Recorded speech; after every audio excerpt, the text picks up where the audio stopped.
Hello, welcome to Washington Talk. I'm Young-Kyo Kim. North Korea spent the first month of 2022 with a series of missile tests, and it has been wrapping up its weapons demonstrations, with the latest being an intermediate-range ballistic missile. The State Department said the United States is moving forward with different steps to hold North Korea responsible and accountable. And at the same time, it is working with allies and other countries on further steps from here, as the U.S. keeps pushing for the UN Security Council meetings to discuss North Korea's recent missile launches. Today, we'll discuss these and more. Joining me is Gary Samore. Dr. Samore is professor of the practice of politics at the Brandeis University. He served the U.S. government for over 20 years. He was a White House coordinator for arms control and weapons of mass destruction. Bruce Bechtol is also with me today. Dr. Bechtol is a professor at Angelo State University in Texas. He was an intelligence officer at the U.S. Defense Intelligence Agency and authored the book North Korean Military Proliferation in the Middle East and Africa. Welcome to the show. Good to have you both today. Thank you. Thank you. We have seen a wide range of missiles from North Korea just within a month. We're not sure whether they have stopped firing missiles, but can we say we have seen as many as North Korea is willing to show for now? Dr. Bechtol? Well, the answer to that is probably not. We've seen two new, very sophisticated systems that they also tested in 2019. One that looks like a copy of the fairly modern Soviet, or I should say now Russian, Iskander missile, and another that looks a lot like the Army ATACMS, but it's not. It's a Russian system.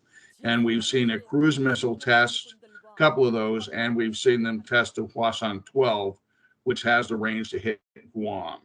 They have other missiles that they can test, including new ones, and they have long-range multiple rocket launcher systems that many people call missiles, but their purpose is really more like a rocket system. And depending on how much Kim Jong-un wants to ratchet up the tension, they have not tested their Hwasong-14 or Hwasong-15 this year. Just to bring us up to date on that and talk about past precedent, when the North Koreans tested the Hwasong-12 in 2017. After they did that, they subsequently tested the Hwasong-14 and the Hwasong-15. Now, will they do that this year? That's not clear, but certainly there's precedent for that. So I don't think we're done seeing missile tests, at least for now. Right. Dr. Samore, why do you think North Korea conducted all these missile tests? I think this is a North Korean bargaining strategy, which is very straightforward and something North Korea has done many times in the past. Basically, Kim Jong-un is looking for sanctions relief. And I think these missile tests are intended to pressure the United States to provide some kind of sanctions relief from international sanctions in exchange for North Korea stopping the missile tests. And we've seen in the progression of tests, as Dr. Bechtol discussed, an escalation. The next step, which North Korea is implicitly threatening, would be to test a longer range system, Hwasong-14 or 15. So I think the question for the Biden administration will be whether or not they want to negotiate some kind of expanded moratorium on missile tests in exchange for some kind of sanctions relief, which I think is what North Korea is trying to achieve. Mm-hmm. North Korea released a statement and renewed calls for Washington to drop its hostile policy toward Pyongyang, to hold its military threat, and stop publicizing the so-called diplomatic solution and dialogue. Dr. Samore, what are they saying? So the North Korean term hostile policy is very elastic. So it has many different meanings depending upon North Korea's particular objectives. I think in this case, hostile policy means sanctions. Kim Jong-un has emphasized in his New Year's speech the importance of dealing with North Korea's domestic economic problems, and at least in part, sanctions relief would help to recover or improve North Korea's economy. So I think in this case, and in all the private discussions I've heard about the North Korean goal, the emphasis is on sanctions relief, whether it's to stop missile tests or to begin US DPRK talks. So I think hostile policy means essentially sanctions relief. Dr. Samore, just to follow up on that, they specifically mentioned U.S. They criticized the U.S. for saying diplomatic solution and dialogue. Does this indicate anything to you? Like, they seem to be interested in these words. Well, the North Koreans, of course, have not accepted the Biden administration's offer to begin official level talks. Some people think that Kim Jong-un wants to get a communication from Biden himself, because, of course, President Trump met with Kim Jong-un twice, exchanged many letters with him, and so some people believe that Biden would have to contact Kim Jong-un directly through letter or through a special envoy in order to begin the diplomatic process. I think President Biden is probably reluctant to make a personal approach to Kim Jong-un unless he has some confidence that there will be a positive response. And that requires coordination and meeting at lower levels to arrange for a more senior communication to take place. Dr. Bechtol, what did you think about this statement? The North Koreans obviously want us to meet with them, meaning the Biden administration. What they want more than anything else is to have the sanctions eased. And I don't think the Biden administration wants to do that, nor in my opinion, should they. It's important to understand that these tests are about more than just trying to bring us back to talks, though. Obviously, the tests of that ATACMS copycat and the Iskander copycat are designed to intimidate the South Koreans, because those are systems that would be aimed at South Korea. The cruise missile that they tested, that's purely for anti-ship missiles and defensive purposes. But the Hwasong-12, there's no doubt that system has basically one purpose, and that's to hit U.S. sovereign territory. And I say that not just talking about Guam, but the Hwasong-12 is the first stage, and the engines in the Hwasong-12 are the basis of the first stage for both the Hwasong-14 and Hwasong-15, which can hit the West Coast and hit the East Coast, but not Texas. So when we're looking at those systems, we need to look at it that way. That was a cut and dry finger in our eye, the Hwasong-12 launch.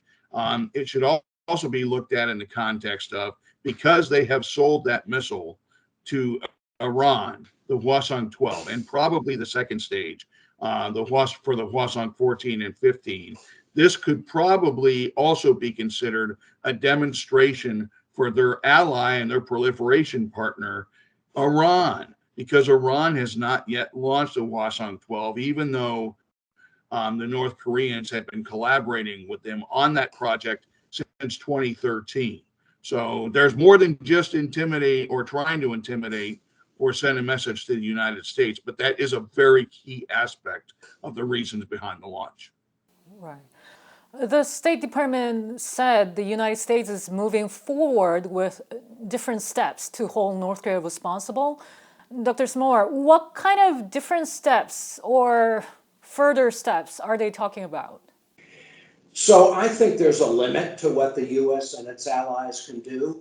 In terms of additional international sanctions, China and Russia, I think, have made it very clear they're not going to support additional sanctions in response to missile tests that don't break the moratorium.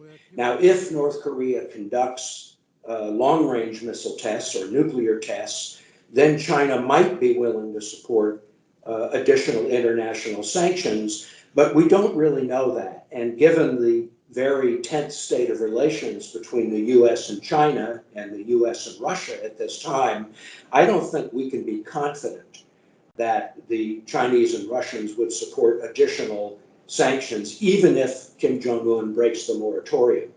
The other thing the U.S. and its allies can do is in the area of military defense and cooperation. And I think a question is raised about steps that could be taken to counter some of these new systems that North Korea is testing and deploying, including additional missile defense cooperation.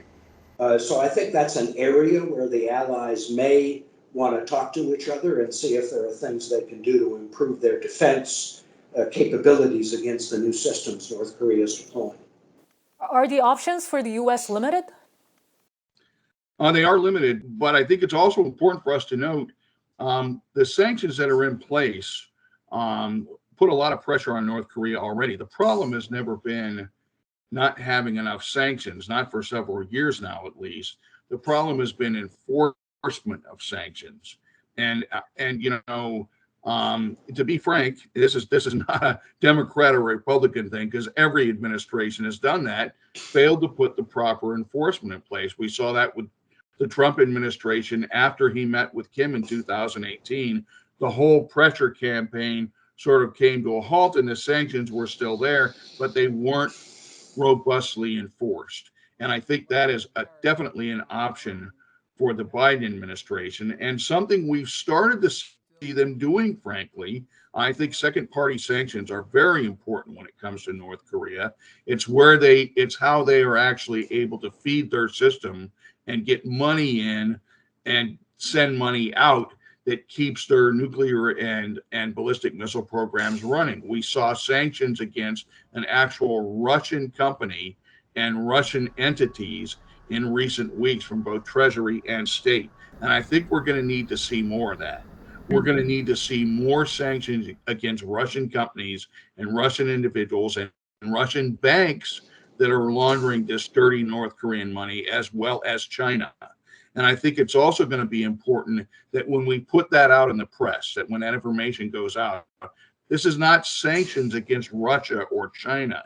It's sanctions against entities within Russia or China, companies, banks, much like during the time we sanctioned Deutsche Bank, or we fined Deutsche Bank for violating sanctions against Iran. It wasn't like we were sanctioning or fining the German government. We were doing that against Deutsche Bank. And that needs to be clear, because there's a lot of entities both within Russia and China that continue to help finance and assist North Korea with their current WMD and WMD related platform programs. Dr. Samore, do you have anything to add to what just Dr. Bechtol said about sanctions? Well, I agree that secondary sanctions can be an important tool. In the case of North Korea, their utility is limited. In the Deutsche Bank case that Bruce mentioned, the reason why that was effective is because Deutsche Bank has a lot of business in the United States. They weren't willing to jeopardize, and so they were prepared to pay a fine and to reduce or to end their financial arrangements with Iran. For most of the Chinese and Russian companies that are helping North Korea in its missile program, they really don't have any business exposure in the United States. So we can sanction them, we can impose limits on their bank accounts in the US or travel by senior executives, but it really doesn't make much of a difference to those companies. And frankly, the problem, I think, is a government problem. I think the Russian government and the Chinese government are not effectively enforcing sanctions. They're allowing sanctions evasion to take place. And until you change the policy in Beijing and Moscow, I think the sanctions regime will continue to be pretty weak. And as I said, unfortunately, U.S. relations with Russia and China are so bad right now that we're not in a very good situation to persuade the Russian and the Chinese government to effectively enforce sanctions. If I can make a comment on what Dr. Samore said, Sure. I think a good example of what he was talking of is still on everybody's mind, and that's the fact that the U.S. was blocked on the UN National Security Council on trying to get the latest sanctions on North Korea. So if anything, I think that may get worse. That doesn't mean we should ease sanctions, though. I mean, that's what the North Koreans want. I see. Meanwhile, what is notable these days is that the US and Japan seem to be working very closely to deepen the alliance. The Key Edge Command Post exercise took place, and this was also followed by COPE North, a large-scale US Air Force exercise involving Japan as well as Australia. And about the COPE North drill, Pacific Air Forces told VOA that the purpose of the exercise is to dissuade North Korea from military action. Dr. Bechtol, it seems like what Pacific Air Forces said is very unusual in terms of, pinpointing North Korea. What do you think? Well, you're correct that they don't typically, when I say they, I mean DOD or service-specific exercises. When spokesmen are out there, the public affairs officers, they don't typically pinpoint an exact country. Nevertheless, I think that this is something that is kind of a no-brainer. Everybody understands that U.S. forces in Japan are there to help protect Japan against the North Korean threat, and frankly, to launch forces against North Korea as well under the Combined Forces Command infrastructure if there's a conflict or a major war. So, I mean, you're right. It is unusual to say that, but it's certainly not something that's unexpected. I also think that it's important to point out that all these missiles going off, Japan is already in the U.S.-led ballistic missile defense system, as is the United Kingdom. And something I've been saying probably for about 15 years now is that what South Korea needs to do, the ROK, is they need really, if they want to protect their population centers and their military key nodes, they need to join the U.S.-led ballistic missile defense system, because the kill chain that South Korea has right now, KAMD, that doesn't do anything to protect any civilian in Seoul or Daejeon or Incheon or Busan, and it doesn't do anything to protect one military base. It's simply going back to the 1960s and the old USSR theory of, mutual destruction. I think that it would be much more prudent if they join the U.S.-led ballistic missile defense system, and I'm hoping that that's something that talks will begin on and that people will look at seriously in the near future. Mm-hmm. The U.S. and South Korea are reportedly mulling again over delaying combined drills to April from March. Do you sense something is different in South Korea from what we have seen in Japan? Well, unfortunately, President Trump agreed to limit U.S. ROK major military exercises, field exercises, as part of the understanding with Kim Jong-un to suspend long-range missile and nuclear tests. I don't like that deal. I don't like connecting U.S. ROK defense cooperation, which is legitimate, with North Korea's nuclear and missile program, which is against international law. But that's the deal that Trump made. And since that deal was made, the U.S. and the ROK have limited major field exercises. Now, if North Korea resumes testing long-range missiles or nuclear tests, then obviously the U.S. and the ROK are free to resume those field exercises. But I think there will be reluctance in both Seoul and Washington to resume large-scale exercises, because that would give North Korea an excuse to break its moratorium, and it would make it much more difficult for the U.S. to convince China and Russia to increase sanctions pressure on North Korea, because they would blame the U.S. for essentially causing the breakdown in the understanding. So whether we like it or not, for now, I think the governments, Washington and Seoul, are inclined to continue to suspend large-scale exercises, even though I'm sure that has a negative effect on military preparedness. Now, if the conservatives win in South Korea, they may have a different position, and obviously that'll have to be worked out with Washington. But for now, I'm not surprised that Washington and Seoul have agreed to continue suspending those big exercises. Mm-hmm. But this is my last question for you today. Dr. Samore, what should be the next move for the United States at this point? So, we've talked about the importance of strengthening sanctions enforcement, improving defense cooperation between the US and its allies, including on missile defense. So these are areas where I think the Biden administration can pursue. The big question is whether they try to do a deal with North Korea. And as I said, the deal would involve further limits on ballistic missile testing in exchange for sanctions relief. And at least right now, I don't see much inclination on the part of the Biden administration to pursue such a deal. And since North Korea refuses to talk to the US, there's no venue on which to try to work out the details. But I think at the end of the day, if the US is going to get limits on North Korea's nuclear missile program, it will have to involve reciprocal sanctions relief. But that may not happen till after the presidential elections in South Korea. All right. Dr. Bechtol, your final thoughts? What should be the next move? I also think that we need to look at different ways to put pressure on North Korea, something that has not happened yet, although I don't sit in planning circles in the White House, obviously. I think that it's important to look at their proliferation, which makes a lot of money for them, their illicit activities, and ways of cracking down on that. We've talked about banks and front companies in other countries besides just China and Russia as well, but those two are very big.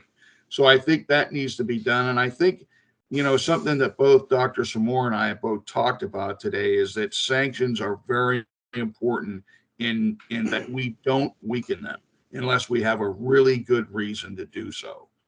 So I think that's something that needs to be kept in mind as we move forward with North Korea. If we are going to have talks, we need to make sure that we're firm in ensuring that if we're going to make concessions, the North Koreans make realistic, transparent concessions as well. And it's going to be a very interesting year. And the US government made it clear that it is preparing for the next step toward North Korea over its recent missile launches. What will be the next US move, and how will North Korea take it? We have yet to find out. Dr. Seymore and Dr. Bechtol, thank you so much for your time today. Thank you. Thank you. Nice very to much. see you in person, Gary. I read your stuff all the Thank time. you, Bruce. Same here. And that does it for this week's Washington Talk from Voice of America. Please join us again next week for more analysis.